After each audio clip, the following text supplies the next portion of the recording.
கொஞ்சம் சேர்ந்து நில்லுங்க. சேர்ந்தானே நிற்கிறான். இது என்ன இப்படி இருக்கு? வயிறா? அண்ணே, உங்க வயிறை கொஞ்சம் கடை தரீங்களா? எங்க கிளப்ல இருக்க பிள்ளைக்கு ஃபுட்பால் ஆட கொடுக்கறதுக்கு. என்ன சிரிப்பு? அங்க பாரு. அண்ணே, அந்த அக்காவை கொஞ்சம் ரொமான்டிக்கா பாருங்க. என்னங்க பயமுடுத்த போறீங்களா? இதான் எனக்கு ரொமான்டிக். ஐய, இது என்ன முகத்தை இப்படி வச்சிருக்காரு? அண்ணே, கொஞ்சமா வச்சிருங்கண்ணே. சிரிக்கவா? சரி. ஐய, இது என்ன குரங்கு சிரிக்கிற மாதிரி சிரிச்சுக்கிட்டு இருக்காரு. அண்ணே, நீங்க கெத்த நடந்து வரீங்க. அக்கா, நீங்க பின்னாடி இந்த ஓடி வந்து குதிச்சு ஏறுறீங்க. அந்த ஒரு கிளிக் எனக்கு வேணும்.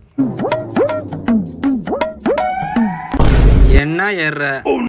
ஐய, தாமரை பூவுக்கும் தண்ணிக்கும் என்னைக்கும் சண்டையே வந்ததில்ல. போஸ் கொடுக்கறது பாரு. Line cut, line cut. அக்காவை நீங்க தூக்குறீங்க, அப்ப நான் ஒரு கிளிக் எடுப்பேன். அந்த கிளிக் எனக்கு வேணும். அவ்வளோதானே? இப்போ பாருங்க. கேஸ் மாத்திரை எடுத்து அடி. இல்ல. Location change, location change.